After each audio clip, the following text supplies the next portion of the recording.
Some of the key challenges that manufacturing company faces mostly revolve around data. So when you look at data, the first one is about the format.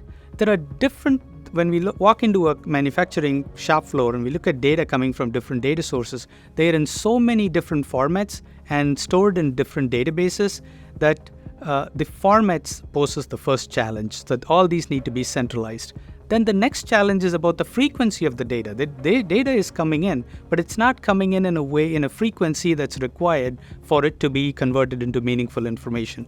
If there is data with coming in a certain frequency, there's also this challenge of traceability. So there's data, but it's not associated with enough metadata for us to convert it into meaningful information. So these are some of the primary challenges that we face when we look at a digital transformation in an organization.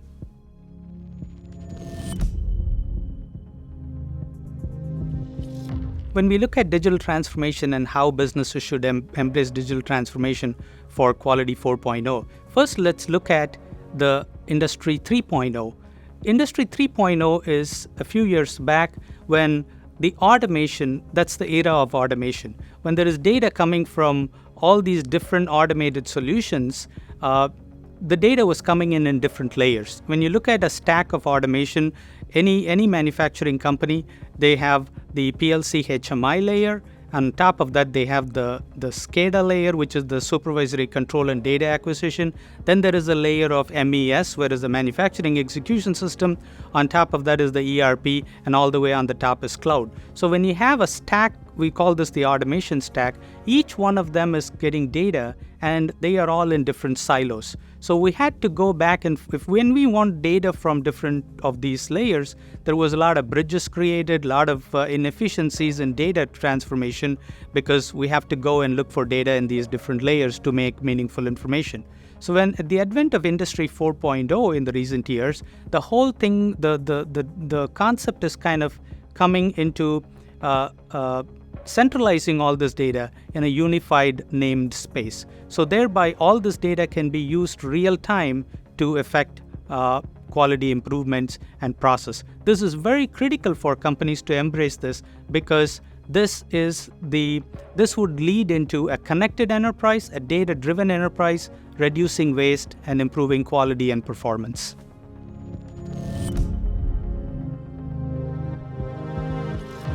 When you're looking at seamless data integration, and we're trying to establish a connected enterprise across the corporation, there are 4 steps this is done. The first step is digital transformation. Transform the data into a normalized database or into a centralized data system. Then comes process standardization. The method to standardize this process by adding in business metrics and quality metrics into the system.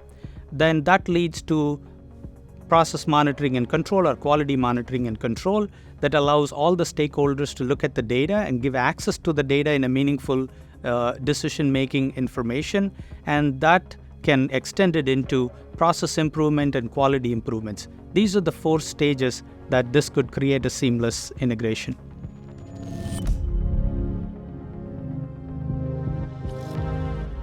When we look at quality data that comes under the purview of a quality management system, a QMS system, number 1 is metrology data. Data coming from all these inspection devices in the shop floor. Number 2 is the MES data, all the manufacturing execution data that provides the metadata for the engineering. Number 3 is the spreadsheets and all the ad hoc data that are stored in forms and different kind of formats as digital information. Number 5 is the manual data entry. Every shop floor has got data that's coming from different shop floor stations, which are where operators are entering data manually. There is also quality documents that are provided along the way. So the quality documents are also a part of the QMS data management. 6 is the attribute data. It could be data coming from temperature, pressure, environment variables. All these type of data should also be managed under a QMS system. 7 is compliance data, which is non-conformances, pass-fail, go, no-go, those type of data. and scan data that's getting more and more prevalent, and of course the gauge R&R data for gauge reproducibility and repeatability. Those are the key data formats that need to be brought under a quality management system.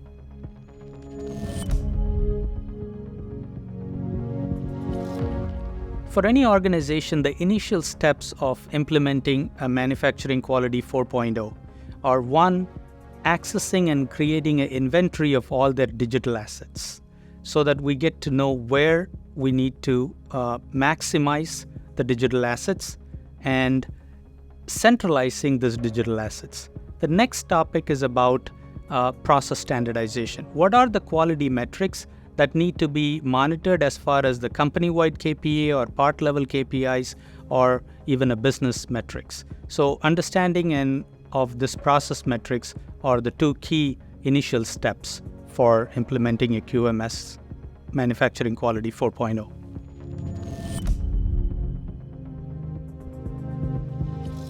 So for any SME, small and medium enterprise, looking to adapt into this digital transformation journey for quality 4.0, the first step is to start from where they are. Every company has got a quality process. There's no company which doesn't have a quality process, but the ability to take that quality process and slowly implement the systems to grow into a QMS system is what we are looking for. So first, what you need to look for in a QMS system is the ability for it to handle all your legacy and your current processes. It should be customizable and configurable to adapt to all your current processes.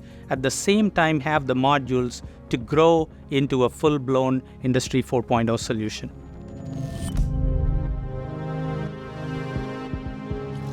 So when we're looking at the technology stack and infrastructure for QMS systems, for different phases, there are different tools that are used. First, let's look at the digital transformation phase.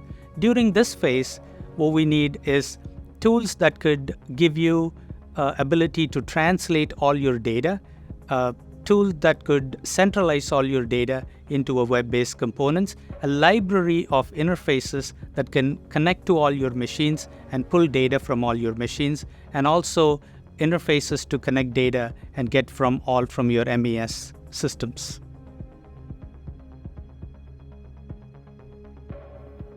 So when we're looking at the technology stack for the process standardization phase, number one is a graphical user interface based SPC tool, which is capable of handling 3D geometry as well as any type of graphics.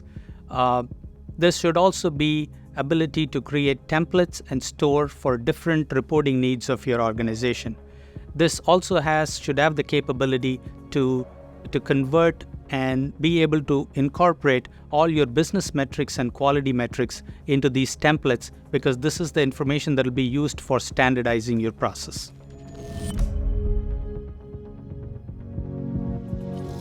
So when we look at the technology stack for quality monitoring and control phase, number one, it should have a centralized web-based portal. So it provides access to all the stakeholders, which should have a very high security model for your data security. Number two is a system that could automatically generate these reports and automatically publish them to all the stakeholders. The third component of this is the ability to create roll-ups and dashboards, and this also should be coupled with alerting mechanism, and that could alert or text or email alerts to all your stakeholders when one of these quality metrics are not meeting the requirements. When we look at the technology stack for the quality improvement phase, number one, it should have a good connection and integration with the design department with their variation analysis tools and with their design tools. Number two, there should be a module integrated in it about plant data analysis to take to generate meaningful information for correlation and inline process correction. It should also contain a knowledge base of how problem resolutions happen, and also a method to create a closed loop system between design and engineering.